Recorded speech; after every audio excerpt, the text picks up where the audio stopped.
The Force binds all things across the galaxy, an invisible current flowing through every star, every living being, every whisper of destiny. It is the silent architect of balance, the unseen hand that guides the rise and fall of empires. But there are moments, rare, catastrophic moments, when something enters that current from beyond its reach. Something not born of the Force. Something that does not belong. And when that happens, the galaxy does not simply react, it trembles. At the very edge of known Federation space, where charted stars gave way to the deep unknown, a distortion formed that defied every law Starfleet had ever catalogued. It was not a wormhole, though it twisted space like one. It was not a nebula, though it glowed with violent, shifting colors that pulsed like a living thing. Sensors struggled to interpret it, feeding conflicting data into starship systems that had never before failed them. Subspace readings fluctuated wildly, collapsing and reforming in erratic bursts, while gravitational distortions rippled outward like the aftershocks of a cosmic detonation. What began as a routine exploratory mission became, within moments, a confrontation with something profoundly alien. The fleet that approached it was not small.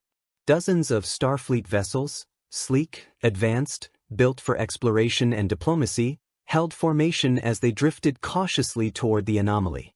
Their hulls gleamed under distant starlight, deflector arrays humming softly, shield systems primed not for war but for the unknown.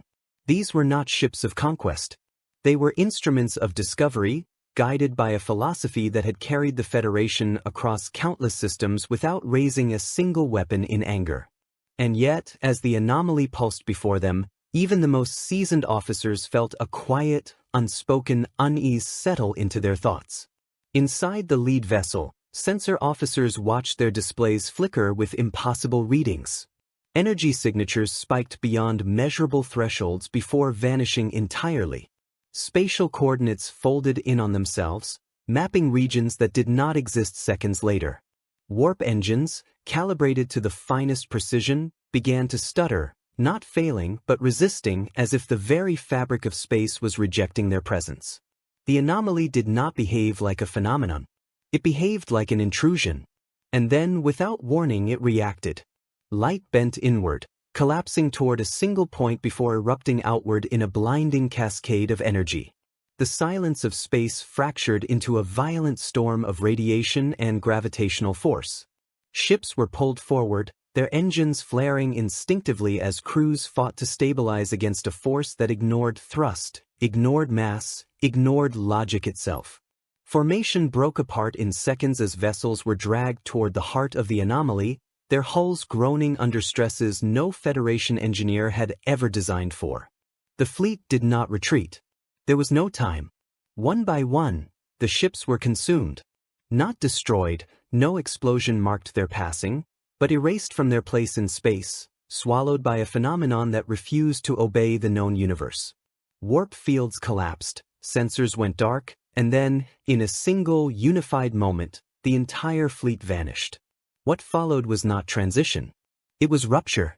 On the other side, reality reassembled itself violently. Stars reappeared in unfamiliar configurations, their positions wrong, their radiation signatures unrecognized by Federation databases. The comforting predictability of mapped space was gone, replaced by a chaotic tapestry of systems that seemed both ancient and alive with conflict. Ships emerged from the distortion at varying velocities, some tumbling before stabilizing, others appearing intact but disoriented, their systems struggling to recalibrate. Alarms echoed through every deck. Not the controlled alerts of a minor malfunction, but the sharp, urgent tones reserved for catastrophic failure. Navigation systems displayed star charts that made no sense. Constellations did not align. Known reference points were absent. Even subspace communications returned nothing but static, as if the Federation itself had ceased to exist beyond the veil they had crossed. The crews adapted quickly. They always did. Starfleet officers were trained for the unknown, conditioned to face uncertainty with discipline and precision. Damage reports were issued, engines recalibrated, shields stabilized. Within minutes, order began to return. But beneath that order lingered a single, unavoidable truth. They were no longer in their galaxy. Long-range sensors extended outward, probing the surrounding systems. What they found only deepened the mystery. Planets teemed with life, yet their technological signatures varied wildly, from primitive settlements to advanced civilizations engaged in constant conflict. Energy readings suggested weapons far less refined than Federation phasers, yet deployed on a scale that hinted at a galaxy perpetually at war. Hyperspace lanes, distinct from warp corridors, cut through the void like scars, marking routes of travel governed by entirely different physical laws. And then came the transmissions. At first, they were faint, buried beneath layers of interference. Fragmented signals, distorted voices, bursts of coded data. As translation matrices engaged, the fragments began to form coherent meaning. Military communications. Fleet movements. Orders issued with cold authority. The same names surfaced repeatedly, carried across multiple frequencies with a tone of unquestioned dominance. The Galactic Empire. Before the Federation could fully interpret what that meant, their sensors detected something else. Massive objects emerging from hyperspace nearby.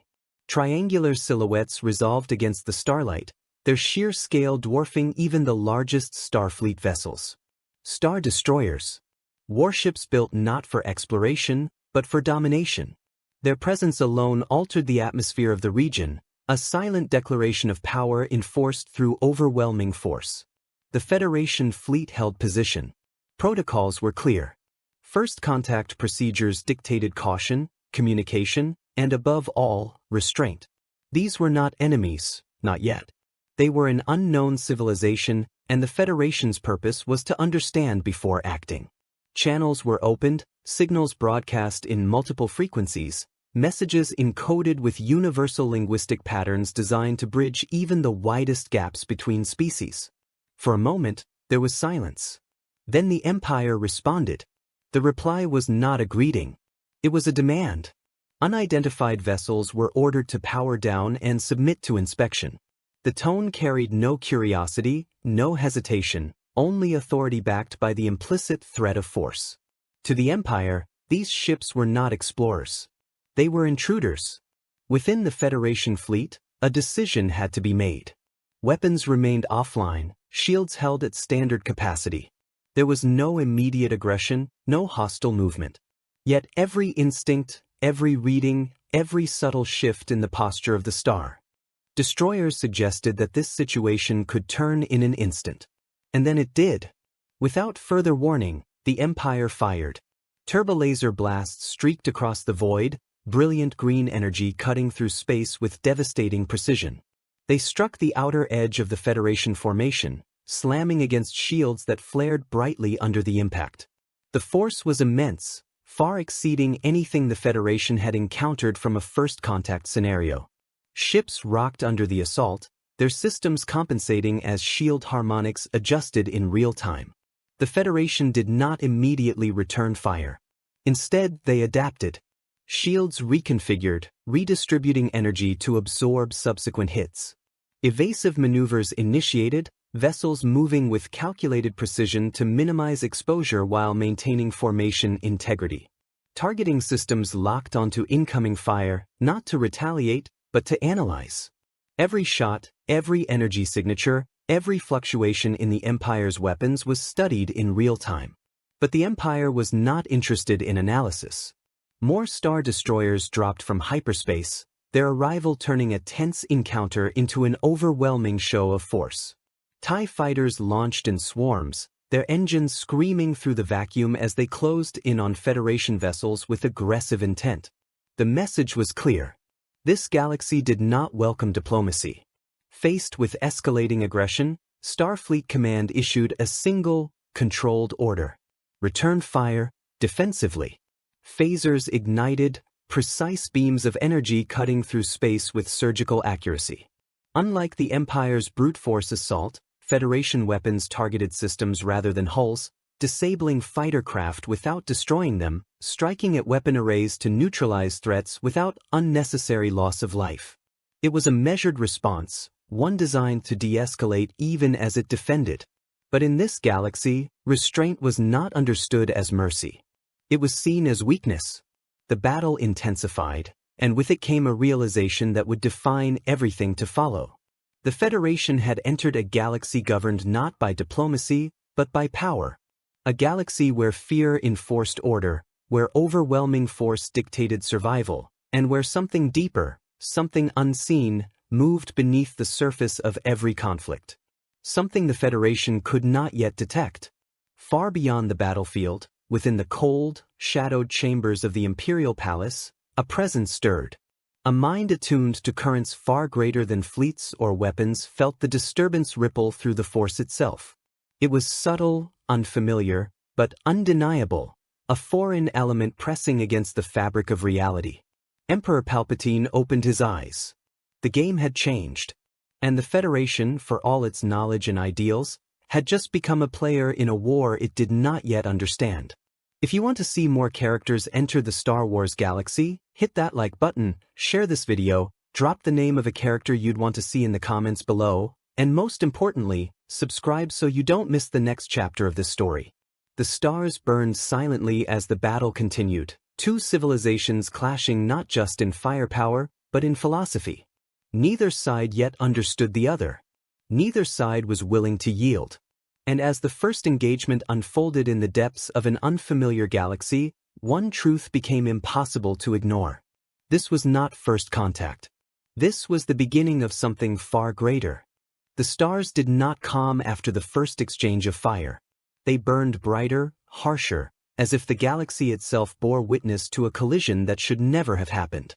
What had begun as a measured attempt at communication had already transformed into something far more dangerous, and for the officers of Starfleet, the realization settled with a quiet, growing weight. This was not a misunderstanding that could be resolved with patience alone.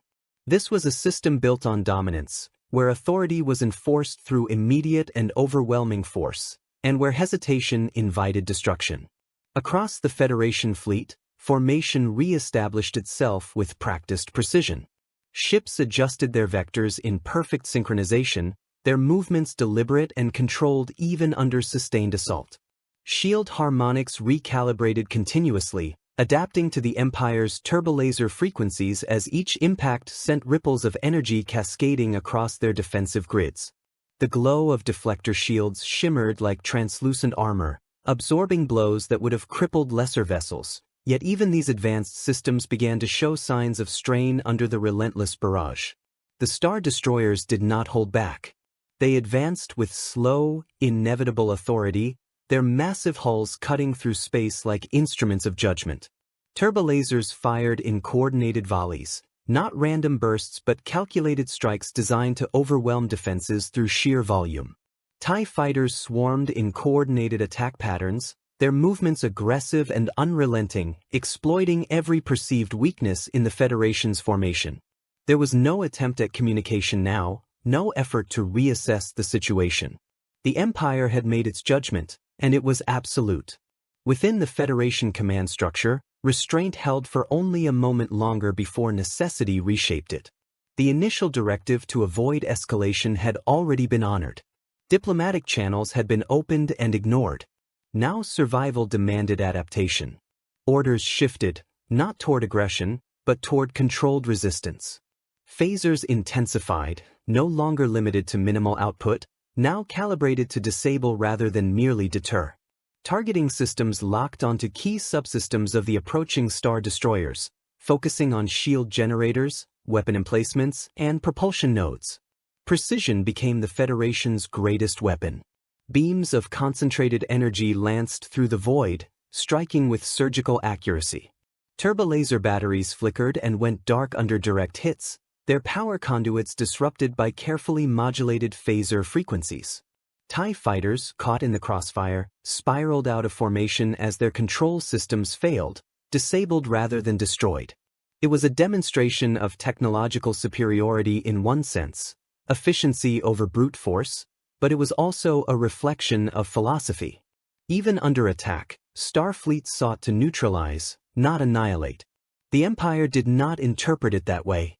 To Imperial command, the disabling strikes were not acts of restraint but calculated threats. The unknown fleet was not only resisting, It was targeting critical systems with alarming effectiveness.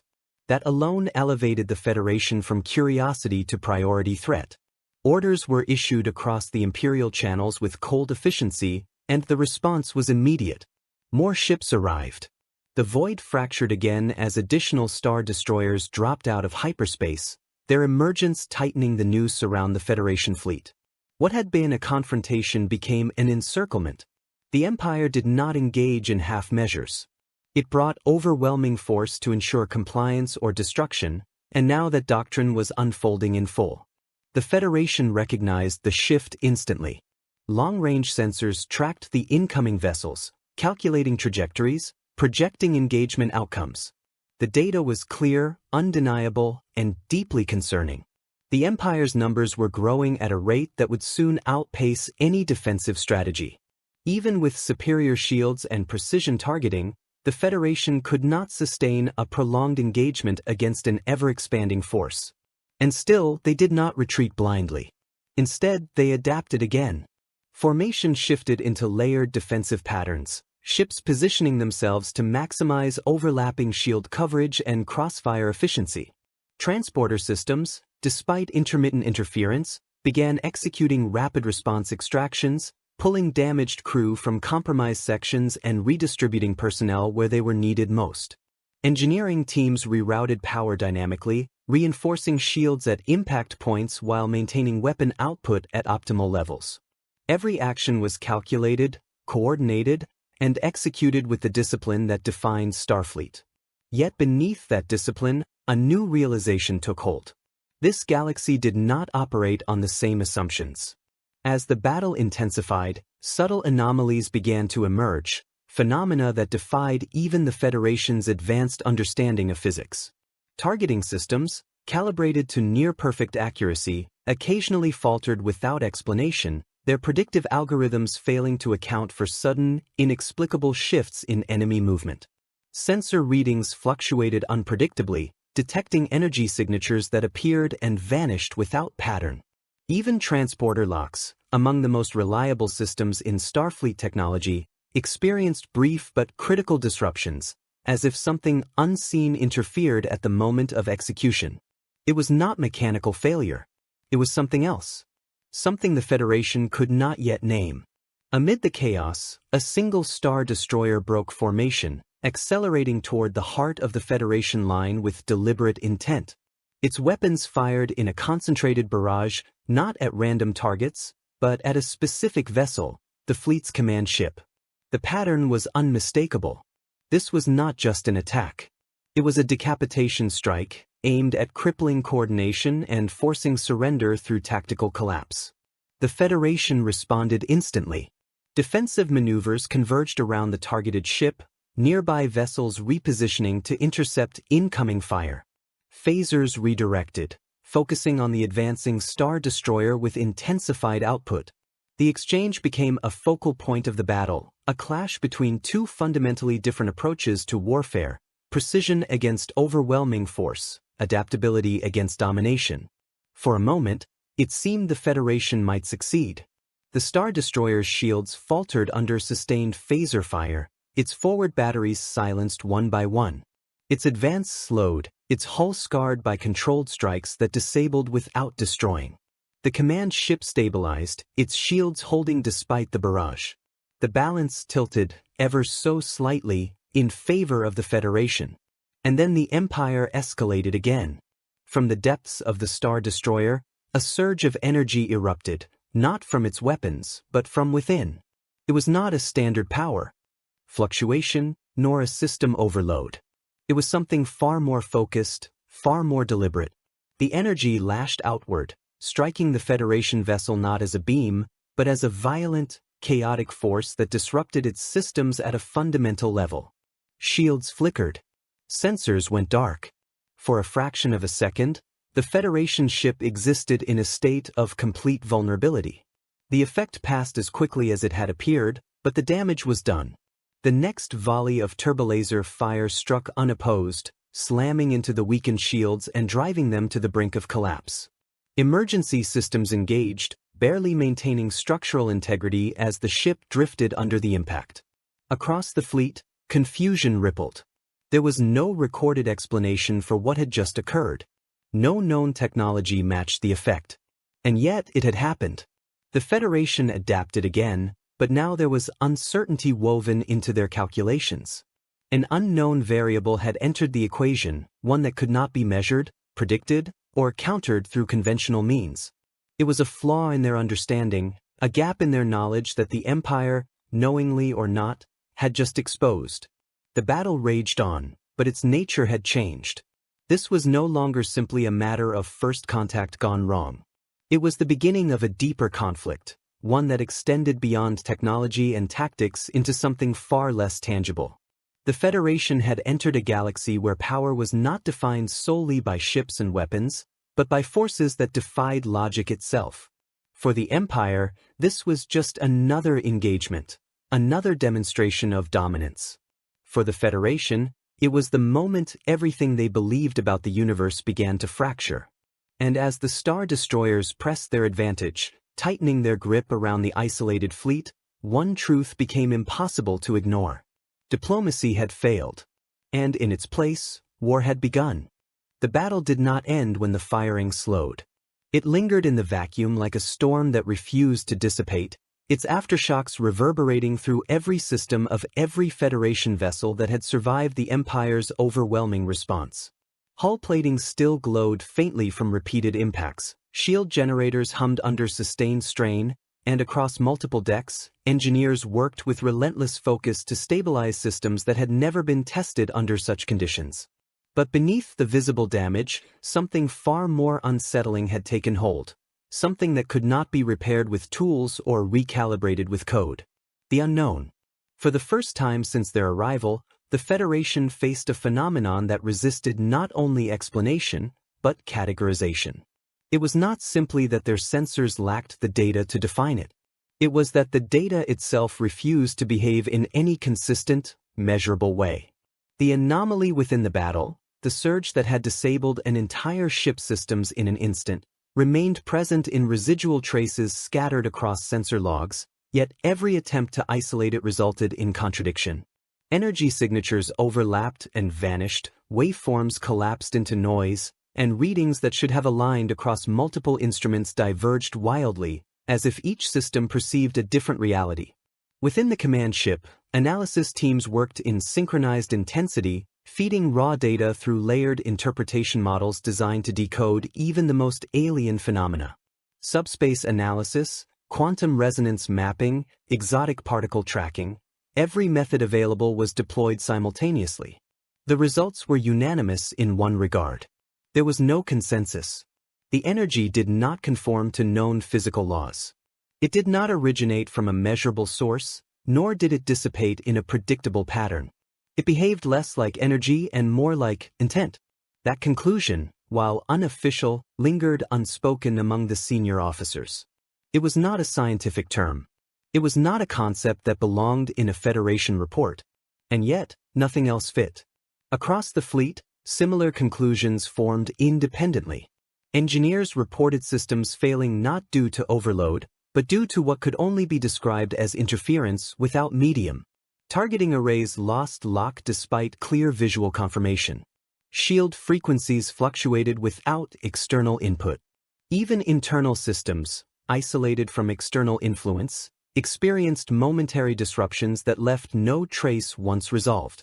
It was as if something moved through the ships themselves, unseen, intangible, but undeniably present. The Empire, meanwhile, did not hesitate. Their assault continued, though its intensity shifted.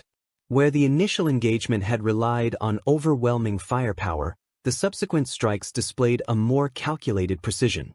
Star Destroyers repositioned strategically, cutting off potential escape vectors while maintaining pressure on key Federation vessels. TIE squadrons adapted to Federation countermeasures, altering their attack patterns with a level of responsiveness that suggested not just discipline, but anticipation. And within that anticipation, the Federation began to notice something else. Imperial movements occasionally defied prediction, not in scale, but in timing. Maneuvers occurred at moments when Federation systems registered no tactical advantage, no logical trigger. Ships adjusted course just before incoming fire would have struck, fighters evaded targeting locks with uncanny precision, and command decisions seemed to align not with observable data, but with something beyond it. It was subtle, easy to dismiss as coincidence in isolation, but taken together, it formed a pattern that no algorithm could reproduce. They were not just fighting an enemy. They were fighting something they could not perceive. The realization deepened when long-range sensors detected a new presence entering the engagement zone. Unlike the massive star destroyers, this arrival registered as a single, smaller vessel, its profile unremarkable by comparison. Yet its energy signature was different. Not stronger, not weaker, but layered with the same anomalous fluctuations that had disrupted Federation systems earlier. It moved with purpose, cutting through the battlefield without regard for standard formations. Imperial ships adjusted their positions to accommodate it, creating a clear path as it advanced toward the heart of the conflict. There was no broadcast announcing its arrival, no command directive transmitted across open channels. And yet, every Imperial unit responded to it instinctively. The Federation tracked it with growing focus. As the vessel approached, sensor interference intensified. Readings became unstable, fluctuating between clarity and complete distortion. Attempts to scan its internal structure returned fragmented data, as if something within actively resisted observation. Even visual tracking experienced momentary disruptions, the ship appearing to blur at the edges, its outline shifting in ways that defied optical consistency. And then it acted. Without deploying conventional weapons, the vessel released a surge, subtle compared to the destructive force of turbolasers, yet far more disruptive. The energy spread outward in a ripple that passed through multiple Federation ships simultaneously. Systems flickered, not failing entirely, but destabilizing just enough to create openings. Shield harmonics desynchronized, targeting arrays recalibrated midlock, and for a brief but critical moment, the cohesion of the Federation's defensive network fractured. The Empire capitalized instantly. Turbolaser fire surged with renewed intensity, striking at the precise moments of vulnerability created by the disruption. It was coordination at a level the Federation had never encountered, not just tactical, but almost synchronized with the anomaly itself. The unknown energy was not random. It was being used. Inside the Federation fleet, the implications settled with chilling clarity. This was not an environmental factor. It was not a passive phenomenon. It was an active component of the enemy's strategy. And they had no defense against it. Attempts to counter the effect began immediately. Shield frequencies were adjusted in rapid succession, cycling through configurations designed to resist exotic interference. Sensor algorithms were rewritten on the fly, filtering out noise in an effort to isolate the signal. Transporter systems were recalibrated to compensate for fluctuating spatial integrity. Every solution was tested, implemented, and evaluated within seconds. None held. The anomaly adapted, or perhaps it simply existed beyond the scope of those solutions. Each adjustment provided only temporary stability before the interference reasserted itself in a slightly different form. It was not escalating. It was evolving, or revealing itself in layers that the Federation could not fully grasp. Amid the chaos, one of the Federation's science vessels began a deeper analysis, isolating a fragment of the anomalous signature that had lingered within its systems. Unlike previous attempts, this analysis did not seek to define the energy through known frameworks. Instead, it approached it as something entirely new, an unknown constant within this galaxy's structure. The results, while incomplete, were profound. The energy was not localized. It was everywhere. It existed within the space between particles, within the electromagnetic spectrum, within biological readings of living organisms detected on nearby planets. It permeated the environment at every level, yet remained undetectable until it was focused. That focus, whatever its source, allowed it to interact with physical systems in ways that defied conventional physics. The Federation had not encountered a new weapon. They had encountered a new fundamental force. The implications extended far beyond the battle. If this energy was intrinsic to the galaxy itself, then every assumption the Federation had brought with them, from propulsion to defense to communication, was incomplete. Their technology, advanced as it was, operated on principles that did not account for this variable. And until they understood it, they would remain at a disadvantage. The realization came too late to alter the immediate outcome. The Empire's pressure intensified, their advantage growing as the Federation struggled to maintain cohesion under the combined assault of conventional firepower and anomalous interference. Ships began to fall back, not in panic, but in calculated withdrawal, seeking to preserve what remained of their fleet while reassessing a situation that had already surpassed initial projections. Yet even in retreat, the Federation adapted. Data continued to flow, analysis continued to evolve, and within that relentless pursuit of understanding, a new objective began to form. Survival was no longer the sole priority. Comprehension had become just as critical. Because whatever this energy was, whatever role it played in this galaxy, it was the key to everything that would follow. And somewhere beyond the battlefield, beyond the reach of sensors and scanners, there were those who understood it completely. They had felt the disturbance the moment the Federation entered their galaxy. They had watched the battle unfold not as a simple engagement, but as the arrival of something fundamentally different. And they were beginning to take notice. For the Federation, the unknown had always been a frontier to explore. But here, in this galaxy, the unknown was watching back. The battlefront did not fade quietly into the void. It receded, leaving behind a scar of drifting debris, ionized gas, and fractured signals that continued to echo across the system long after the last concentrated volley had been fired.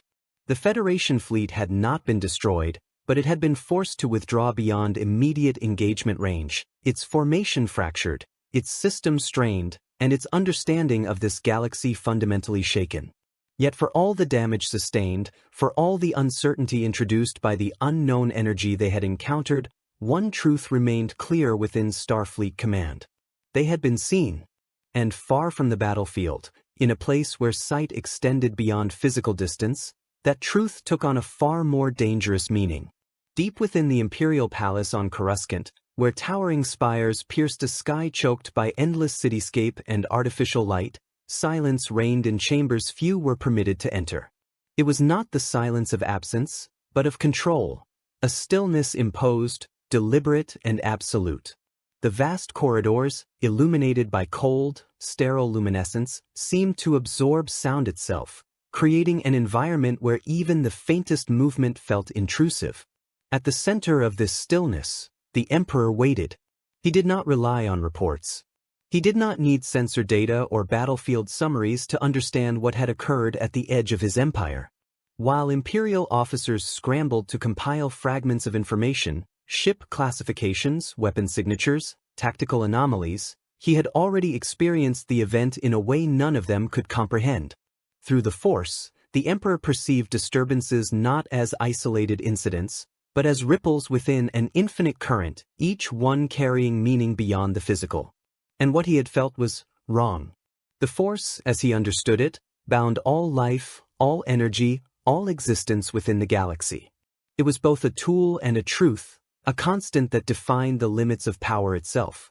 Even those who could not wield it were subject to its influence, their actions and fates woven into its vast, interconnected web. But the arrival of the Federation had introduced something that did not conform to that understanding. It was not absence. It was not resistance. It was something outside the current entirely, pressing against it without being part of it. The Emperor's awareness expanded, reaching outward across the galaxy, tracing the lingering disturbance left in the wake of the battle. Where Starfleet sensors had detected anomalies, he perceived dissonance, subtle, yet profound. The currents of the Force bent around this foreign presence, not repelled, but altered, as if accommodating something they had never encountered before. It was not disruption in the conventional sense. It was intrusion. That realization did not bring concern. It brought interest. For a being who had spent decades mastering every aspect of the Force, bending it to his will, shaping the fate of the galaxy through its power, the existence of something beyond its influence was not a threat to be feared. It was a mystery to be claimed. If the Force could be challenged, expanded, or even supplemented by this unknown element, then the potential it represented was immeasurable. And if it could not be controlled, then it would be eliminated. Far below, in the vast command structures of the Empire, information began to align with the Emperor's perception. Reports from the engagement painted a picture of an enemy unlike any previously encountered. Ships of unfamiliar design, employing weapons and defenses that operated on principles outside known Imperial technology. Their precision strikes, their adaptability, their refusal to escalate beyond necessity, all of it suggested not a chaotic adversary, but a disciplined one guided by a philosophy entirely foreign to Imperial doctrine. They did not conquer. They did not dominate. They resisted. That alone marked them as a problem. Within the Emperor's chamber, the faint hum of distant machinery was the only audible presence as his attention shifted from the abstract to the specific. Through the Force, he isolated the residual echoes of the anomaly, the same energy that had disrupted Federation systems during the battle. It was not identical to the Force, but it interacted with it in ways that defied clear classification. It could not be sensed directly, yet its effects were undeniable. It was a blind spot. And in that blind spot lay both risk and opportunity. The Emperor rose slowly, his movements deliberate, his expression hidden beneath layers of controlled calm. Around him, the Force coiled and shifted, responding to his will with the same unquestioning obedience it always had. But beneath that control, there was calculation, an intricate web of possibilities forming as he considered the implications of what had entered his domain. If the Federation's technology operated independently of the Force, then it represented a form of power immune to traditional manipulation. That alone made it dangerous. Yet the same independence meant it could potentially bypass limitations that even the most powerful Force users could not overcome. It could enhance, augment, or even redefine what was possible. Such power could not be allowed to exist beyond his reach.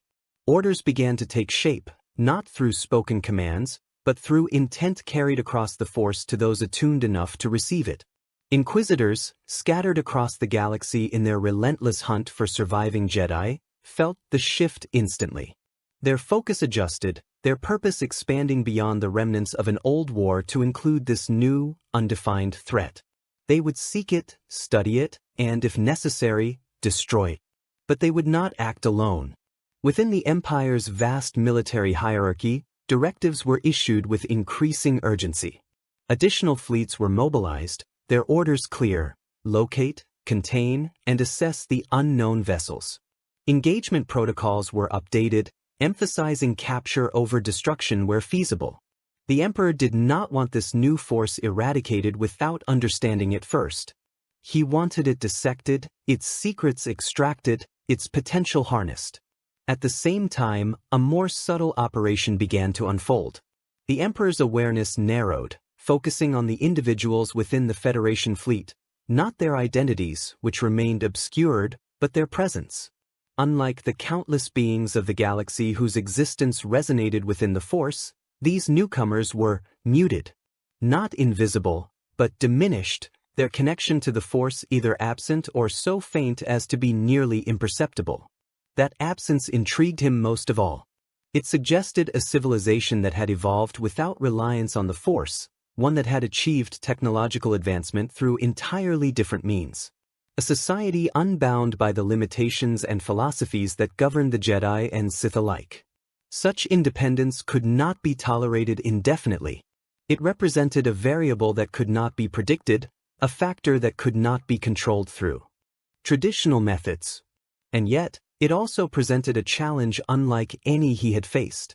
For the first time in decades, the Emperor encountered something that did not immediately yield to his understanding.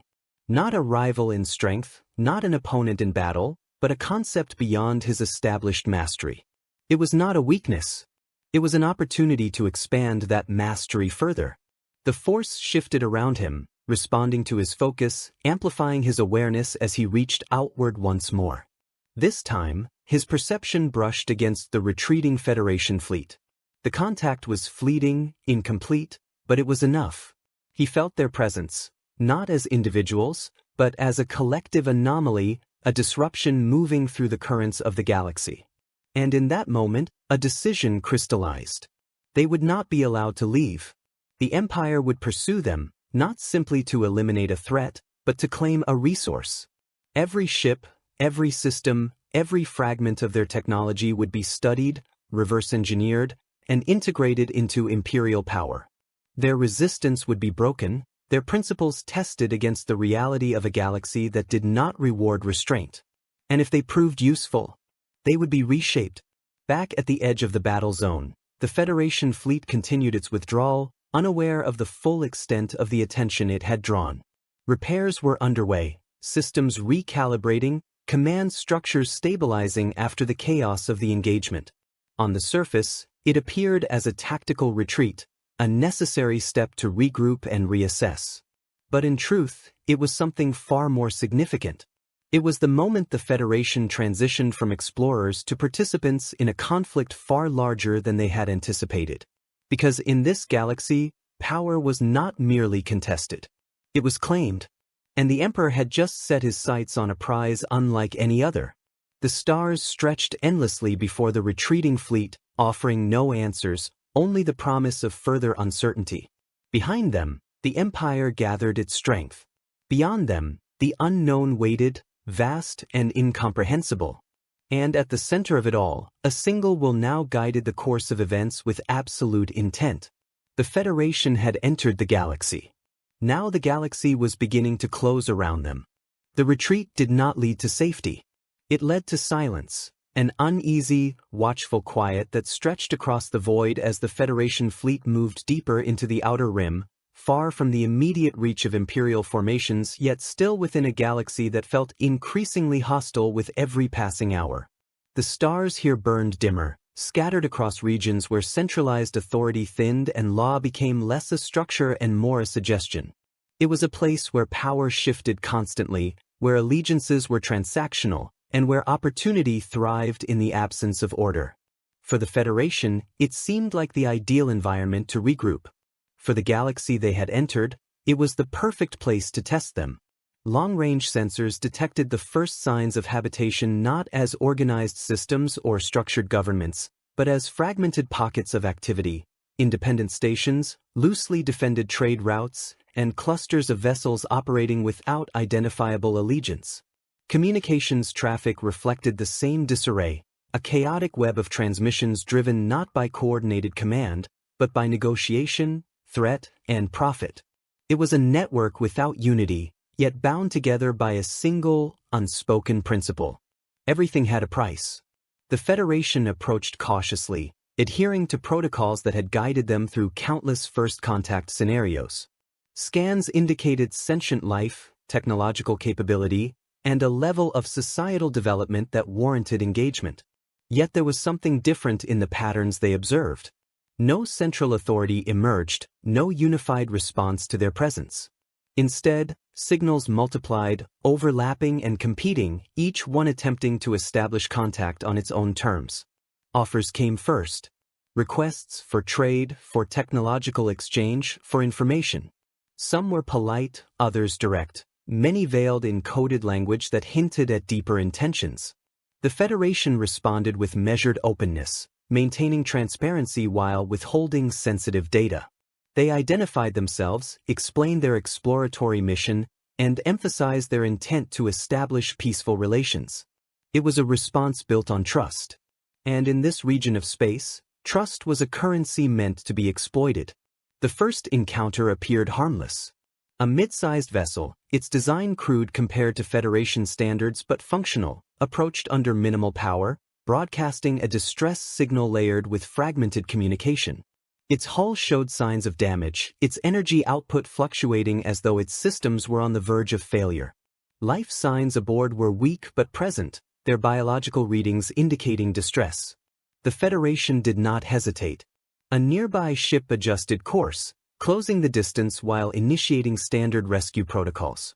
Transporter systems locked onto the stranded vessel, compensating for minor interference as they prepared to extract survivors. Medical teams stood ready, environmental controls recalibrated to accommodate unknown physiology. It was a routine operation, one Starfleet had performed countless times across its history. The transport began. And then it failed. Not catastrophically, but precisely. The lock destabilized at the final moment, scattering the beam before completion. Simultaneously, the distressed vessel's energy signature surged, not erratically, but deliberately.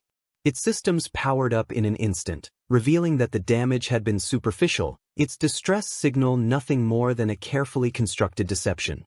Weapons activated. The shift was immediate and coordinated. Hidden compartments opened along the vessel's hull, releasing bursts of fire aimed not to destroy, but to disable. Ion-based weaponry struck at the Federation ship systems, targeting shields and propulsion with calculated precision. The ambush extended beyond a single vessel as additional ships decloaked or emerged from nearby debris fields, their presence previously masked by sensor interference. The Federation had walked into a trap. Response was swift but measured.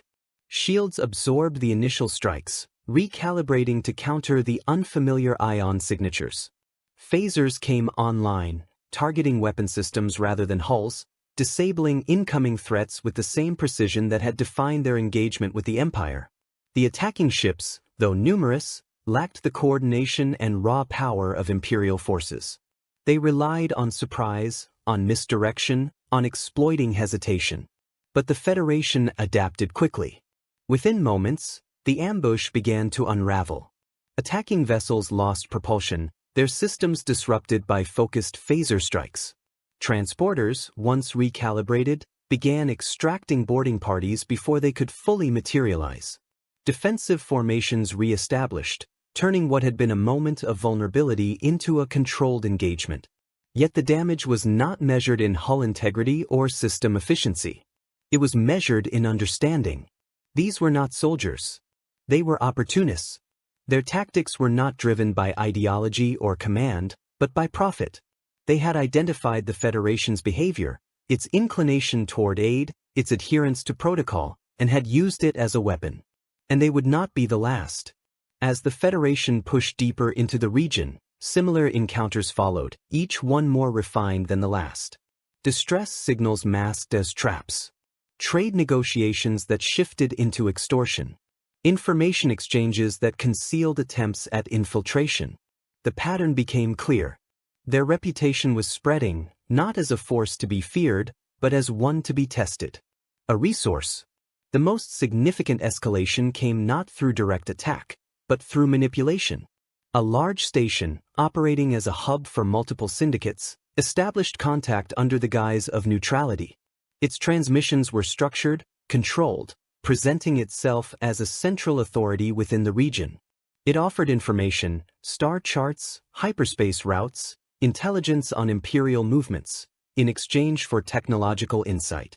The proposal was framed as mutual benefit, a partnership between equals navigating an uncertain galaxy. The Federation engaged cautiously, limiting the scope of shared data while seeking to verify the station's claims. Initial exchanges proceeded without incident, establishing a fragile trust that seemed, for a moment, to hold. Then the requests changed. The station began to push for access, limited at first, then increasingly specific. Replicator technology, shield modulation frequencies, transporter mechanics. Each request was justified through practical need, framed as necessary for the stability of the region, for the protection of trade routes, for the prevention of further conflict. The Federation refused. Not outright, but with firm boundaries. Such technology could not be distributed without consideration of its impact. The Prime Directive, though strained by their displacement into this galaxy, still guided their decisions. Interference carried consequences, and the uncontrolled spread of advanced systems into a fragmented, profit-driven network would destabilize more than it would protect. The station's response was immediate. Instead, it revealed what it had already taken. Fragments of Federation technology, acquired through previous encounters, began to appear across the region. Modified, incomplete, but functional enough to demonstrate their potential. Shield enhancements grafted onto pirate vessels. Primitive transporter adaptations used for boarding actions. replication attempts that, while inefficient, hinted at a future where scarcity could be artificially erased or controlled. The message was clear. If the Federation would not share, others would take. And they would use that knowledge without restraint. The moral framework that defined Starfleet began to fracture under the pressure. Every decision now carried amplified consequences. To assist was to risk exploitation. To withhold was to allow misuse. Neutrality, once a stable position, became untenable in a system where inaction enabled escalation. Reports flooded in from across the fleet. Crews encountering increasingly aggressive tactics. Syndicates coordinating more effectively as they integrated stolen technology. Entire sectors shifting in power dynamics as access to even fragments of Federation systems tipped the balance between rival groups. The Federation had not intended to change this region, but it was changing because of them. Within command, the debate intensified. The principles that had guided them across their own galaxy were being tested against a reality that did not conform to those assumptions. The Prime Directive had never accounted for a scenario where their mere presence disrupted the balance so dramatically. Every action, every restraint, every attempt at diplomacy was being observed, analyzed, and turned into leverage. They were no longer outsiders observing a system. They were a factor within it.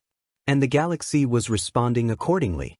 As the fleet regrouped once more, preparing to move beyond the reach of the syndicates, one conclusion emerged with undeniable clarity. They could not remain neutral. Not here. Not anymore. Because in a galaxy driven by power, profit, and survival, neutrality was not seen as principle. It was seen as opportunity. And the longer the Federation clung to it, the more the galaxy would reshape itself around that weakness. Somewhere in the distance, hyperspace routes flickered with increased activity. Syndicates mobilized, Imperial forces expanded their search, and whispers of the Federation's presence spread further than any official transmission. They had entered this galaxy as explorers. They were becoming something else. And the next choice they made would define exactly what that was. The shift did not happen all at once. It began as a pattern, subtle, inconsistent, almost easy to dismiss amid the growing chaos surrounding the Federation's presence in the Outer Rim. Fragmented transmissions appeared at the edge of sensor range, faint and heavily encrypted, vanishing the moment active scans attempted to isolate them. Ships moved through hyperspace corridors with unusual discipline, avoiding known syndicate routes and slipping past Imperial patrol zones with a precision that suggested coordination rather than chance. At first, Starfleet classified it as another emerging faction. But it did not behave like one. Where criminal syndicates broadcast power through intimidation and opportunism, this presence operated in absence. It did not seek contact, did not respond to open channels, and did not attempt to exploit Federation protocols. Instead, it observed, carefully, patiently, tracking the fleet's movements without revealing its own. Until, eventually, it chose to be seen.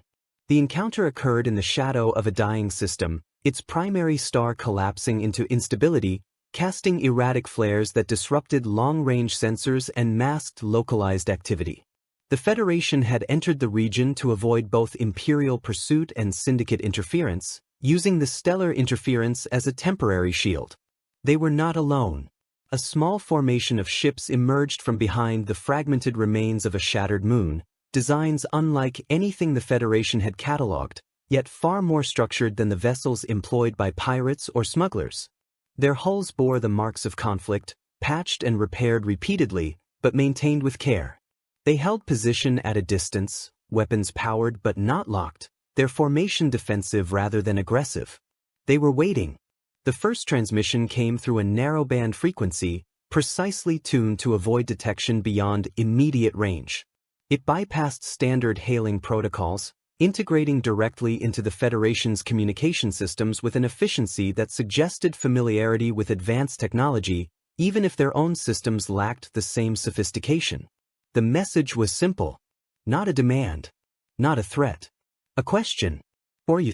The Federation responded in kind, identifying themselves, outlining their mission, and, most importantly, clarifying their intent.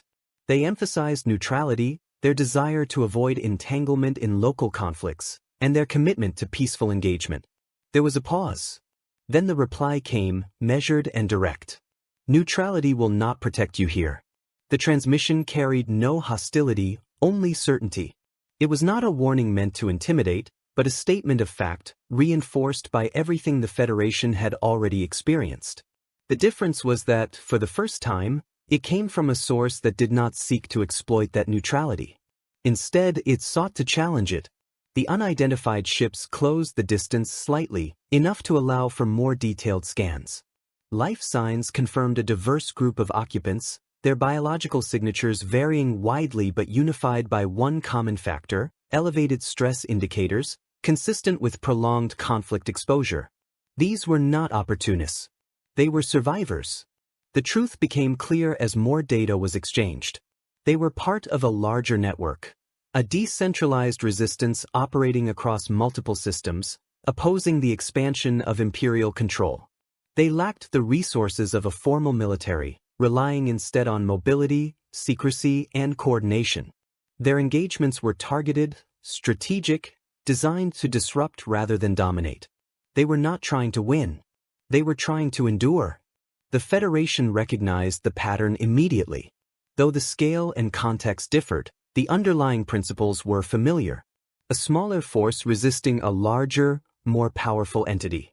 A struggle defined not by decisive victories, but by persistence, by the refusal to yield. It was a scenario Starfleet had studied, supported, and, in some cases, intervened in. But never like this. Because this time, they were not observers. They were being asked to choose. The Resistance did not request an alliance outright. They understood the Federation's position, its principles, its reluctance to engage in external conflicts. Instead, they presented information: Imperial fleet movements, known patrol routes, locations of strategic importance. It was offered freely, without demand for immediate reciprocation. A gesture of trust. And a test. The Federation accepted the data cautiously, verifying its accuracy through independent scans. It proved reliable. More than that, it revealed something critical. The Empire was expanding its search patterns, adjusting its strategies to account for Federation technology.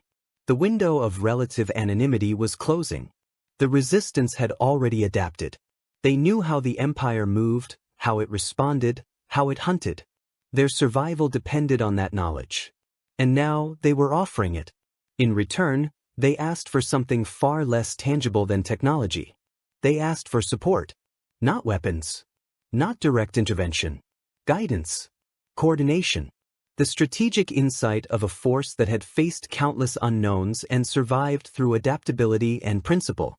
Within the Federation command structure, the response was anything but unified. Some saw the Resistance as an opportunity, a way to navigate the complexities of this galaxy through partnership, to align with a group whose goals, while shaped by conflict, opposed the oppressive force they had already encountered. Others viewed it as a dangerous entanglement, a step away from neutrality that could escalate their situation beyond control. The Prime Directive loomed over every discussion. This was not a pre-warp civilization. It was not a society in early development. It was a galaxy in active conflict, with established powers and defined struggles. The directive, in its original form, offered no clear answer to a scenario where the Federation itself had become an external variable. They were already interfering. The question was whether they would do so deliberately. The decision came not through a single directive, but through a gradual shift in approach. Limited cooperation was authorized. Information would be shared selectively, carefully, focused on defensive strategies and humanitarian support. Medical aid would be provided where possible. Evacuation protocols would be extended to civilian populations affected by Imperial actions. It was not an alliance. But it was no longer neutrality. Joint operations began on a small scale. Federation ships, with their advanced sensors, identified safe routes through contested regions, allowing Resistance forces to move without detection. In return, the Resistance provided localized intelligence, guiding Starfleet away from syndicate traps and Imperial patrols. It was a partnership built on necessity, not ideology. And yet, ideology began to emerge. The more the Federation observed the resistance, the clearer their motivations became. They were not driven by conquest or power, but by the desire to restore something that had been lost: autonomy, freedom, the ability to exist without constant fear of imperial control. It was a cause that resonated, not as a political stance, but as a fundamental principle, one that aligned, uncomfortably, with the Federation's own values. The turning point came during a targeted imperial operation. A small resistance cell, operating from a concealed base within an asteroid field, was discovered. Imperial forces moved swiftly, deploying overwhelming firepower to ensure complete eradication. The resistance, outmatched and outnumbered, prepared for a final stand, not with the expectation of victory, but with the determination to delay long enough for others to escape. The Federation detected the engagement as it began. They had time to withdraw. They did not. A single ship broke formation, moving toward the conflict zone under maximum impulse. It was not a calculated fleet maneuver, not a coordinated assault. It was a decision made in the moment, driven by the recognition that inaction would result in annihilation. Phasers fired with precision, targeting Imperial weapon systems, disrupting their assault long enough to create an opening. Transporters engaged, extracting survivors from the collapsing base, pulling them into the safety of Federation shields. The engagement was brief, controlled, and deliberately limited. But its impact was profound. The resistance survived. And the Empire took notice. When the Federation ship rejoined the fleet, there was no immediate reprimand, no formal condemnation. Instead, there was silence, a recognition that a line had been crossed, not in violation of principle, but in its application.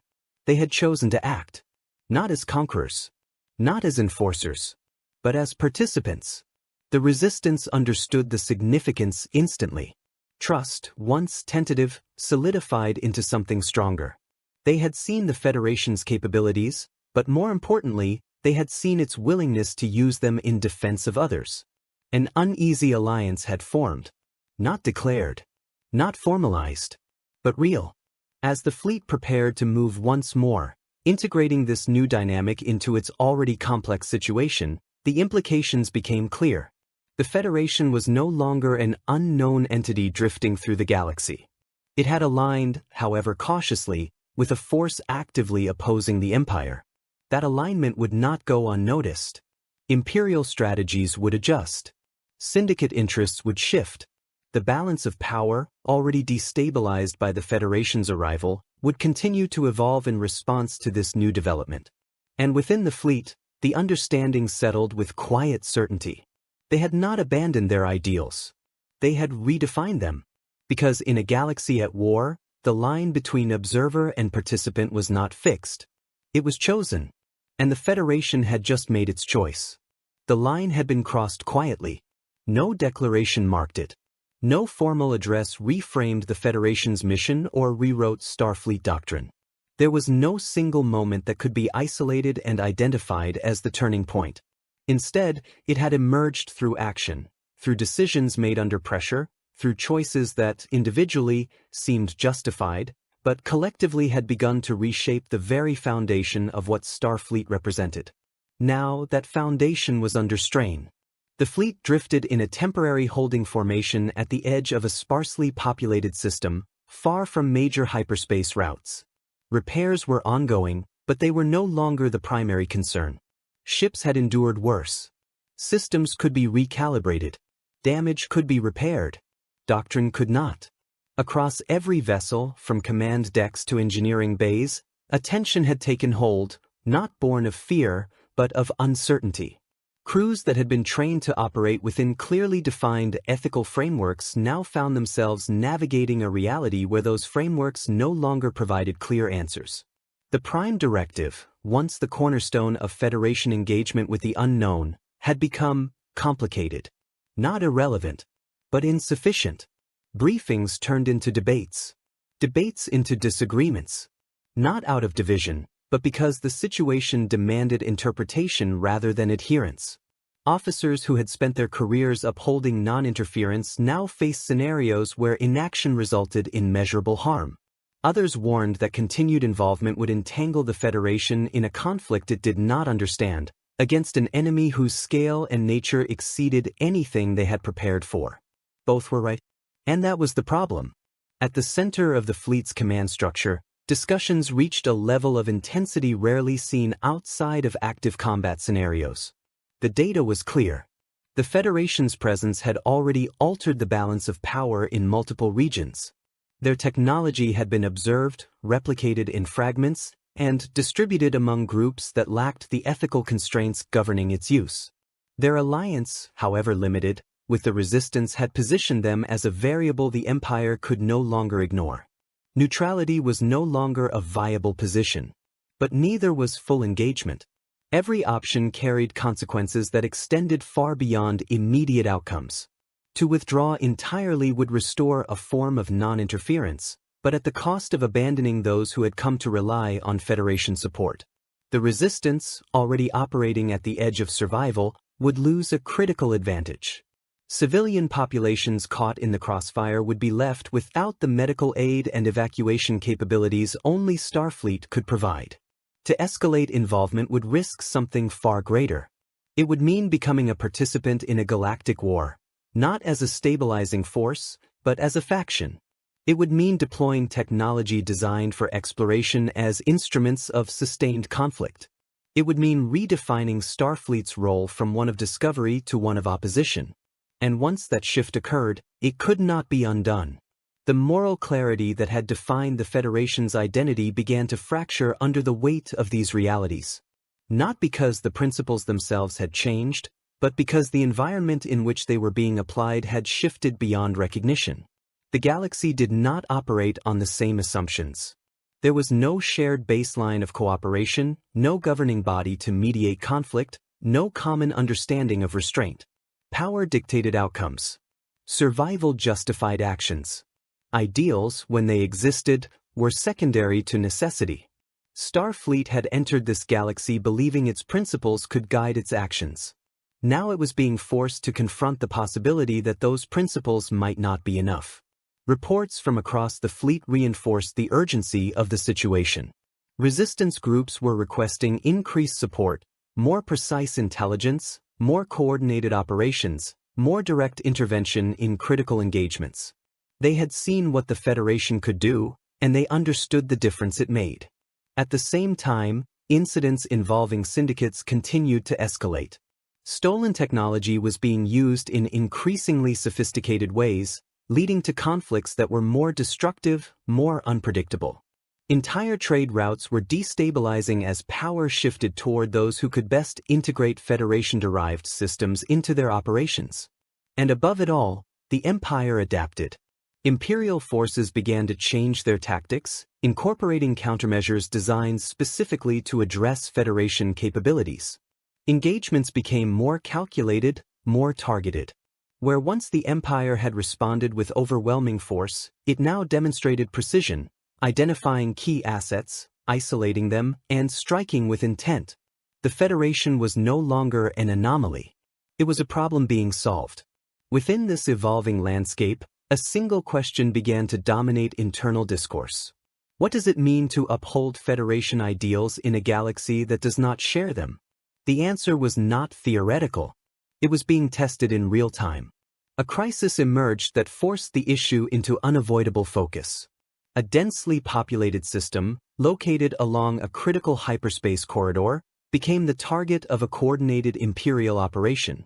Intelligence indicated that the system harbored multiple resistance cells, using its civilian infrastructure as cover for their activities.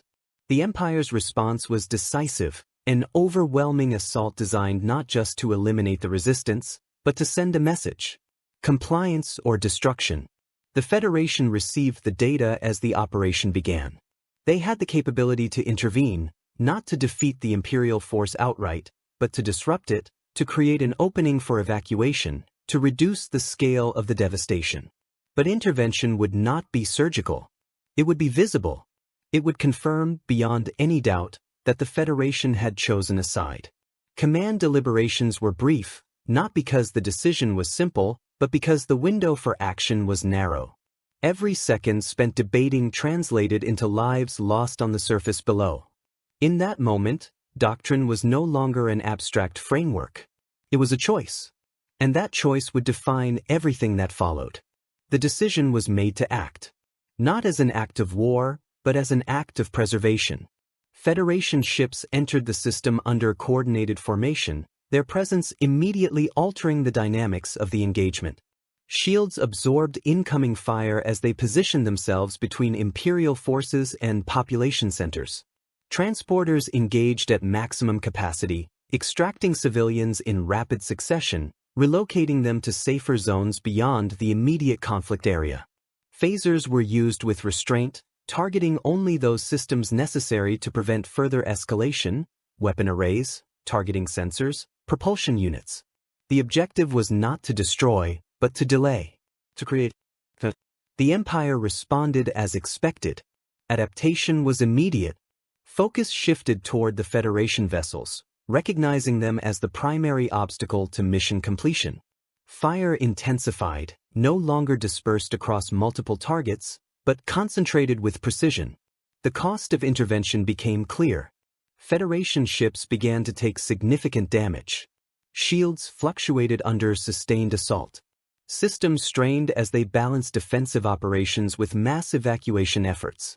The margin for error narrowed with every passing moment. And still, they held position. Because withdrawal would mean failure. Because failure would mean annihilation for those they had chosen to protect. The evacuation succeeded, not completely, but significantly. Thousands of lives were saved. Resistance elements were extracted alongside civilians, their survival ensuring that the opposition to Imperial control would continue. But the system itself did not survive unscathed. Infrastructure was destroyed. Casualties were unavoidable. The scale of the attack, even mitigated, left a lasting impact that could not be reversed. When the Federation finally withdrew, the cost of their decision was evident. They had saved lives. And they had escalated the conflict. Back within the fleet, the aftermath was not marked by celebration, but by reflection. The success of the evacuation did not erase the implications of what had occurred. The Federation had acted in direct opposition to the Empire, in a manner that could not be interpreted as anything other than intervention. They had upheld their ideals. But in doing so, they had altered their role. The debate did not end. If anything, it intensified. Because now, the question was no longer whether to act. It was how far they were willing to go. The Prime Directive had not been abandoned. But it had been transformed. No longer a strict prohibition against interference, but a principle that required interpretation within a context it had never been designed for. Starfleet was evolving. Not by choice, but by necessity. And as the fleet prepared for what would come next, one truth settled with undeniable weight. They could not return to what they had been. Because in this galaxy, ideals were not tested in isolation. They were tested in conflict. And Starfleet had just faced its greatest moral crisis, and chosen to stand by those ideals, even as it reshaped them. The consequences of that choice were already in motion. And they would define the future of the Federation in a galaxy that would not bend to its principles. The shift in Imperial strategy was no longer subtle. Where once the Empire had observed, adapted, and recalibrated its response to the Federation's presence, it now moved with singular intent. The patterns of engagement changed across multiple sectors simultaneously. Patrol routes converged. Reconnaissance efforts intensified. Hyperspace lanes once left unguarded became monitored with precision. It was not escalation for its own sake. It was preparation. At the center of that preparation stood a figure whose presence alone redefined the nature of the conflict. Darth Vader had entered the equation. The decision did not originate from the military hierarchy, nor from the calculated directives of regional governors. It came from a higher authority, one that had been observing the Federation since its arrival, measuring its impact not only in terms of strategy, but in terms of something far more elusive: potential. Vader did not question the order. He did not need to understand the Federation's origins or philosophy in the way Imperial analysts attempted to. His role was not to theorize. It was to confront, to break, and to ensure that whatever threat had emerged would be brought under control. Or destroyed. The fleet under his command moved with a precision that reflected his will. Star destroyers, vast and imposing, formed a spearhead formation designed not for wide-scale occupation, but for targeted engagement. They did not disperse. They did not patrol. They hunted. Their target was not a system, nor a resistance cell. It was the Federation itself. The first indication came as a disruption, not in communications, but in predictability. Federation sensors, long accustomed to detecting Imperial movements through established patterns, began to encounter anomalies. Fleets appeared where none had been projected. Intercepts occurred at points previously calculated as low risk. Engagements unfolded with a level of coordination that exceeded prior Imperial encounters. This was not adaptation. This was direction. Within the Federation command structure, the conclusion formed rapidly. A centralized force was guiding these operations, one capable of integrating data across multiple fronts and executing decisions with immediate precision. It was not merely strategic intelligence. It was presence. The confrontation came sooner than anticipated. A Federation task group, operating near the edge of a contested hyperspace corridor, detected the incoming force moments before it exited hyperspace. There was no attempt at concealment, no effort to mask its arrival. The distortion in spacetime announced it with overwhelming clarity as multiple star destroyers emerged in perfect formation, their silhouettes blotting out the stars behind them. At their center, one vessel stood apart, larger, darker, commanding. The flagship. No transmission preceded the engagement. No demand for surrender. Only silence. Then fire. The opening volley was immediate and devastating. Turbolasers, calibrated with precision, struck at the Federation formation not with scattered intensity, but with targeted purpose. Shields flared as the first impacts registered, compensating for the sheer energy output. Return fire followed, phasers cutting through the void with controlled bursts, aiming to disable rather than destroy. But this battle was different. The Empire was not testing. It was executing. Within moments, the Federation realized the nature of the engagement had shifted beyond anything they had previously encountered. Every maneuver they initiated was countered almost before it was completed. Evasive patterns were anticipated. Shield modulations were matched. Weak points, once difficult for Imperial forces to exploit, were targeted with increasing accuracy. It was as though their tactics were being read. On the bridge of the Imperial flagship, Vader stood in absolute stillness, his presence dominating the command deck without the need for motion. Around him, officers carried out their duties with rigid precision, their actions guided not only by training, but by the awareness of who commanded them. Through the Force, Vader perceived the battle in its entirety. Not as data. As sensation. Each Federation vessel registered not as a mere target, but as a presence, muted, distant, yet distinct in its absence from the currents he knew so well. They did not resonate within the Force as other beings did. They existed outside it, or perhaps adjacent to it, their nature obscured in a way that defied his experience. It did not confuse him. It focused him. Because what could not be sensed directly could still be understood through action. And through action, it could be broken. He reached outward, not to control the Federation ships. Their systems were beyond such manipulation, but to influence the battle itself. Imperial targeting systems aligned with an efficiency that surpassed computational limits. Timing adjusted by fractions of a second.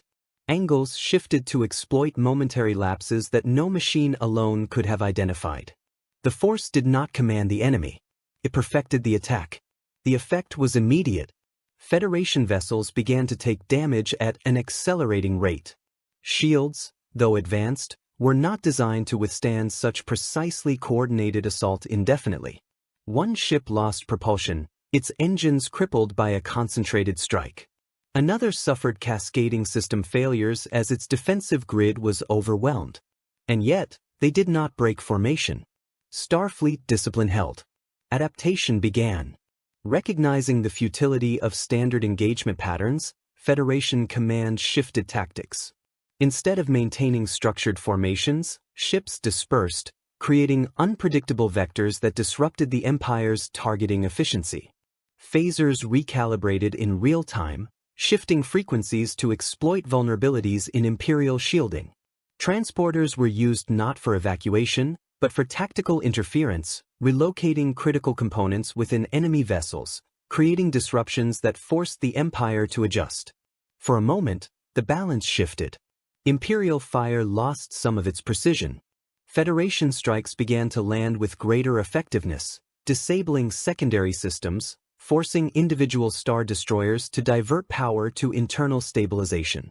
It was enough to register, enough to matter, and enough to draw Vader's full attention. He stepped forward slightly, his focus narrowing onto the evolving pattern. The enemy was not simply reacting. It was learning. That made it dangerous. The force coiled around him as he extended his awareness further, pushing against the boundary that defined this anomaly. For an instant, brief, fleeting, there was contact. Not with the ships themselves, but with the intent behind them. A collective will, disciplined and controlled, guided by principles rather than domination. It was unfamiliar, and it would not be allowed to persist. Vader adjusted. The Imperial formation shifted in response, abandoning broad engagement in favor of concentrated force. Individual Federation vessels were isolated, surrounded by overlapping fields of fire that limited their ability to maneuver. The objective was no longer to test their defenses. It was to break their cohesion. The pressure intensified.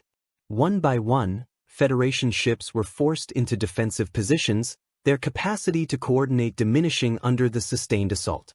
Casualties began to mount, not catastrophic, but significant enough to alter the engagement's trajectory. Withdrawal became inevitable. The command was issued with precision and without hesitation. Federation vessels executed coordinated retreat protocols, using synchronized jumps to disengage from the immediate combat zone. Covering fire ensured that no ship was left exposed during the transition, maintaining cohesion even in withdrawal. The Empire did not pursue immediately. It did not need to. The message had been delivered. As the last Federation ship vanished into hyperspace, silence returned to the battlefield, broken only by the residual energy of the engagement. Debris drifted where vessels had been disabled. Systems recalibrated aboard Imperial ships as they re-established formation. On the command deck, Vader remained still, his presence unchanged. But the conclusion had been reached. The Federation was not a minor anomaly. It was a force that could challenge Imperial dominance, not through sheer power, but through adaptability, through discipline, through a philosophy that allowed it to evolve in ways the Empire had not anticipated. That made it a threat. One that required more than standard military response. Through the Force, Vader extended his awareness once more, tracing the faint imprint left by the retreating fleet. Though their presence remained obscured, their direction was not entirely hidden. It was enough. They could be found. And next time, the engagement would not end in withdrawal. Back within Federation space, the aftermath of the confrontation settled with heavy clarity. Damage reports flowed in. Casualty figures were assessed. Tactical analyses began immediately, breaking down every aspect of the encounter in an effort to understand what had occurred. One conclusion stood above all others. They had faced something different. Not just a more capable commander. Something more. The Empire had always been a formidable adversary. Now it had a focal point. And that focal point had seen them, understood them, and adapted to them in a way that suggested this was only the beginning. The Federation had entered a new phase of the conflict. One defined not by exploration, not by cautious engagement, but by direct confrontation with a force that embodied the very nature of power in this galaxy. And that force had taken a personal interest. The next encounter would not be a test. It would be a reckoning. War, when it came in full, did not announce itself with a single decisive moment. It emerged through convergence. What had once been isolated encounters, first contact, failed diplomacy, opportunistic conflict, cautious alliances, targeted engagements, now aligned into something far larger, far more definitive. The Federation and the Empire were no longer reacting to one another. They were opposing forces. And the galaxy began to change around that opposition. At its core, this was not a war defined purely by territory or resources. It was not fought over singular systems or strategic hyperspace routes, though those would become battlegrounds in time. It was something far more fundamental. A clash of philosophies. On one side stood the ideals of unity, cooperation, and restraint. The belief that power existed to protect, to uplift, to explore. That strength was measured not in domination, but in the ability to preserve life, even at cost. On the other stood control, order, and absolute authority. The conviction that stability required dominance, that peace was enforced through fear, and that power, once attained, must be maintained without compromise. Neither side misunderstood the other. That was what made the conflict inevitable. The Federation did not enter this war seeking conquest. Even now, as engagements escalated across multiple sectors, their objectives remained consistent: defense, protection, stabilization. They deployed not to claim territory, but to secure it long enough to prevent further destruction. Their fleets moved with purpose, but not aggression, establishing defensive perimeters, creating corridors for evacuation, and disrupting Imperial operations only when necessary. But intent did not change perception. To the Empire, any resistance was defiance. And defiance demanded response. Imperial strategy evolved accordingly. No longer content with testing Federation capabilities or isolating individual fleets, the Empire began to commit significant resources to direct confrontation. Entire task forces were redirected, their objectives no longer dispersed across countless systems, but focused on a singular goal: neutralize the Federation. The first major engagements of this new phase revealed the scale of what was unfolding. Systems that had once existed on the fringes of Imperial interest became focal points of conflict, not because of their inherent value, but because of their position within Federation-supported networks. Trade routes stabilized by Starfleet presence became targets. Resistance strongholds, once hidden, were exposed as Imperial forces pushed deeper, forcing the Federation to choose between withdrawal and defense. They chose defense. And with that choice, the war expanded. Battles were no longer contained skirmishes. They became prolonged engagements, stretching across hours, sometimes days, as Federation and Imperial forces clashed with increasing intensity. The precision of Starfleet tactics met the overwhelming force of Imperial doctrine, creating a dynamic where neither side could easily overwhelm the other. Federation ships, though fewer in number, demonstrated superior adaptability. Shield systems recalibrated in real time, phaser arrays adjusted frequencies to exploit weaknesses, and coordinated maneuvers allowed smaller formations to outmaneuver larger Imperial fleets. The Empire responded with scale.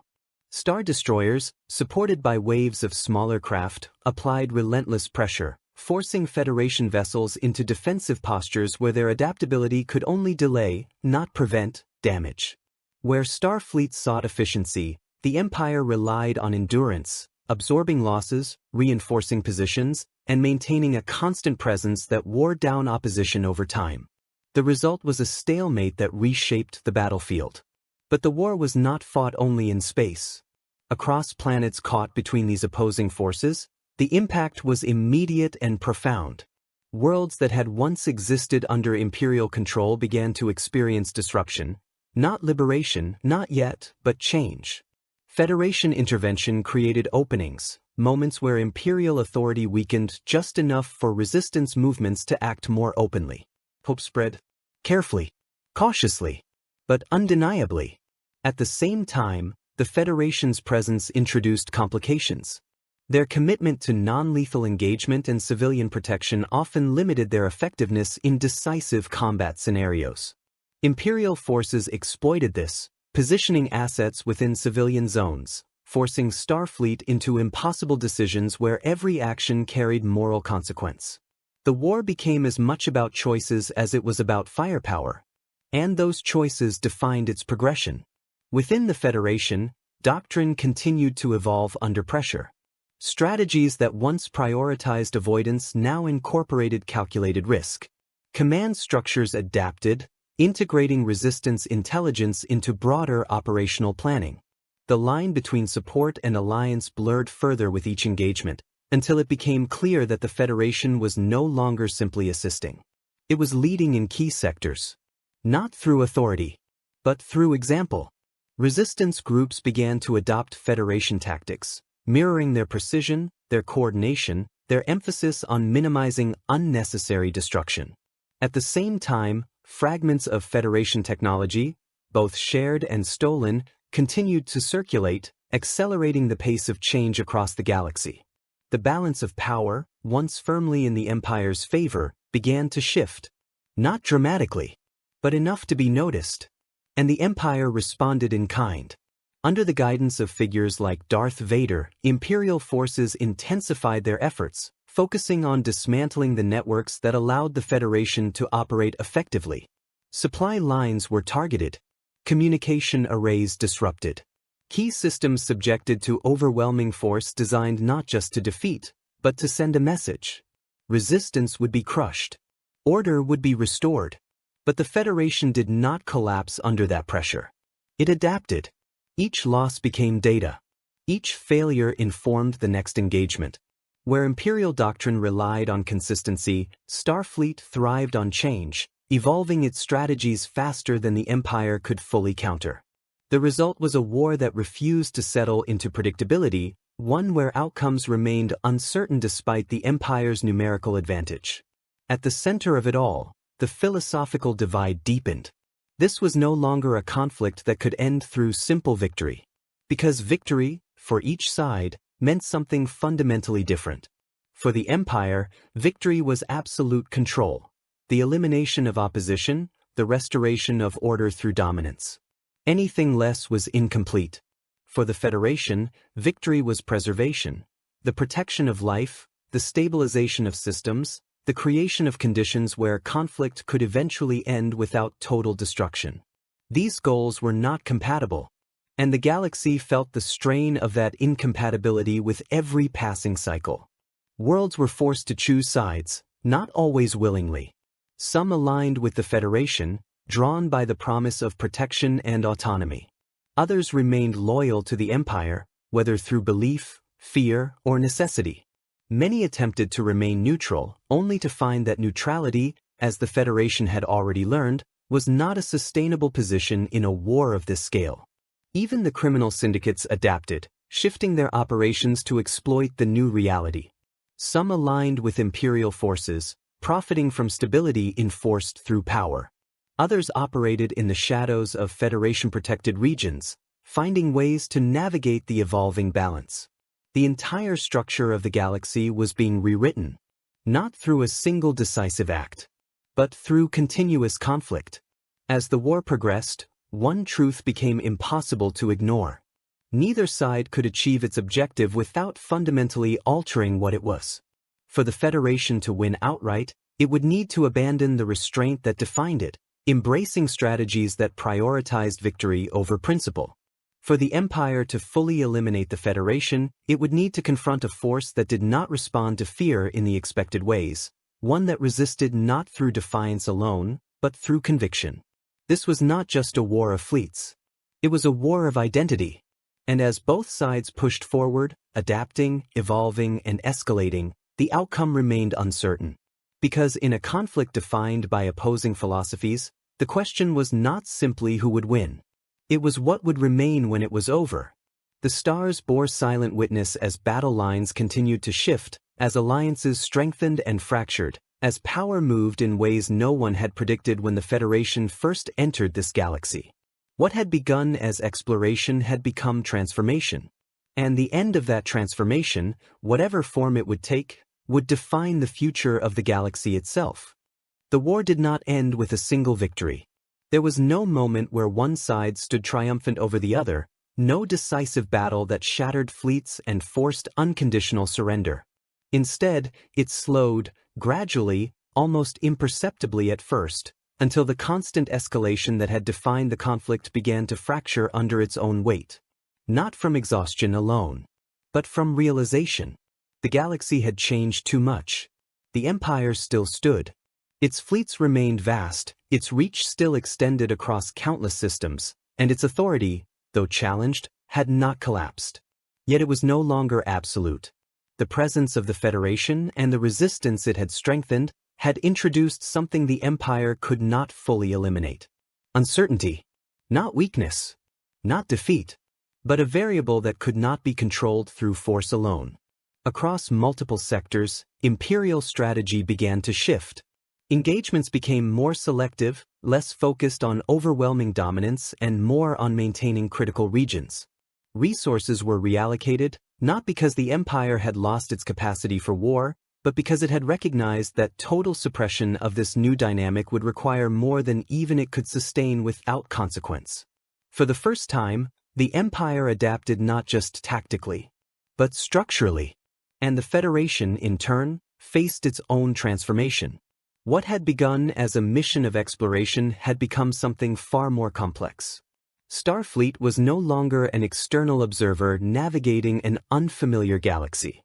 It had become an active force within it, its decisions carrying weight far beyond its original mandate. And now, it had to decide what that meant going forward. The fleet gathered once more, not in retreat, but in consolidation. Systems were stabilized. Command structures re-established clarity. The immediate chaos of war gave way to something quieter, but no less significant. Reflection. They had upheld their ideals. But those ideals had evolved. The Prime Directive, once a clear boundary, had been reshaped by necessity into something more flexible, still rooted in non-interference, but no longer blind to the consequences of inaction. The Federation had learned that in a galaxy defined by imbalance, neutrality could itself become a form of harm. And so, a new approach began to take form. Not intervention, not domination, but presence. Federation vessels established long-term positions in key regions, not as occupiers, but as stabilizers. Their role shifted toward maintaining balance, protecting trade routes from syndicate exploitation, providing medical and humanitarian aid to worlds affected by conflict, and acting as a counterweight to unchecked imperial expansion. They did not seek to replace the Empire. They ensured it could no longer act without opposition. This balance was not formalized through treaties or declarations. It existed in action, in the unspoken understanding that neither side could fully eliminate the other without unacceptable cost. And so, the galaxy settled into a new state. Tense. Unstable. But different. The resistance, once fragmented and constantly on the edge of collapse, now operated with greater cohesion. Federation support, both direct and indirect, had allowed it to evolve from a scattered network into a more unified force. Not powerful enough to overthrow the Empire outright, but strong enough to challenge it in ways that had not been possible before. Hope, once fragile, became something more durable. Not widespread, but persistent. Even the criminal syndicates adapted to the new reality. The chaos they had thrived on was no longer as predictable. Federation presence disrupted their operations, while Imperial crackdowns intensified in regions deemed critical. Many shifted their focus, becoming more covert, more calculated, navigating a galaxy where power was no longer concentrated in a single dominant force. The ripple effects extended everywhere. Worlds that had once been isolated began to connect, drawn into networks shaped by Federation influence. Others reinforced their ties to the Empire, seeking stability in its structure despite its cost. Some attempted to remain independent, carving out fragile existences between these opposing forces. No system remained untouched. And at the center of it all, the philosophical divide that had sparked the conflict remained unresolved. Because it could not be resolved. The Federation and the Empire did not simply represent opposing strategies. They represented incompatible visions of order.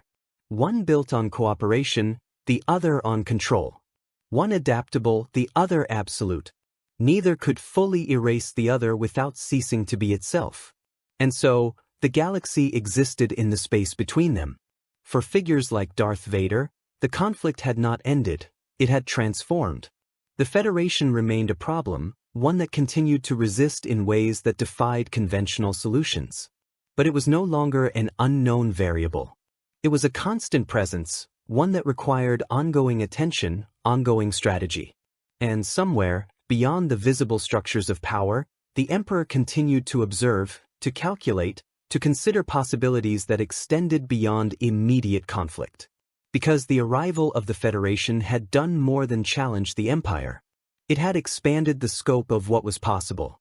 For the Federation, the realization was equally profound. They could not return to their galaxy unchanged. What they had encountered here, the scale of conflict, the complexity of moral choice, the necessity of adaptation, would shape their future long after this chapter had ended. They had proven that their ideals could survive even in the harshest conditions. But survival was not the same as purity. They had been forced to compromise, to reinterpret, to act in ways that would once have seemed unthinkable. And yet, they remained themselves. Just different. As the fleet moved forward into this new phase, no longer defined solely by conflict but not free from it either, the stars seemed less like unknown territory and more like a shared space, contested, complicated, but open to possibility. Exploration had not ended. It had evolved. Because now, exploration did not mean simply discovering new worlds. It meant navigating a galaxy that had already been changed by their presence, and understanding what that change meant. For the Empire, for the Resistance, for every system caught between them, and for the Federation itself. The war had not ended with victory. It had ended with balance. A balance that could shift at any moment. A balance that required constant vigilance. A balance that ensured one undeniable truth. The galaxy would never be the same again. What began as a mission of exploration became something far more profound. A collision between two fundamentally incompatible visions of order. The Federation entered the Star Wars galaxy believing that its ideals, cooperation, restraint, and unity, could guide it through any unknown. And for a time, those principles held. They adapted, they learned, and they resisted being pulled into the chaos around. But this galaxy did not bend to ideals. It tested them. Against the Empire's doctrine of absolute control, the Federation was forced to evolve. Neutrality gave way to responsibility. Observation became intervention. And in the process, Starfleet faced its greatest truth. Principles are only as strong as the reality they must survive in. The Empire, in turn, encountered something equally disruptive. A force that could not be crushed through fear alone. A presence that resisted not through rebellion, but through conviction.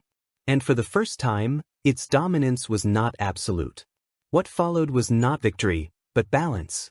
A fragile equilibrium where neither side could fully destroy the other without losing itself in the process. The Federation did not conquer the galaxy. The Empire did not eliminate the Federation. Instead, both were changed. And the galaxy was transformed forever. Because in the end, this was never just a war of fleets. It was a war of ideas. And those ideas would continue to shape the stars long after the battles had faded. The multiverse doesn't end here.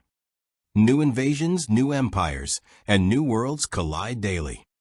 If you enjoy deep cinematic, what-if scenarios like this, subscribe and join Multiverse Galaxy if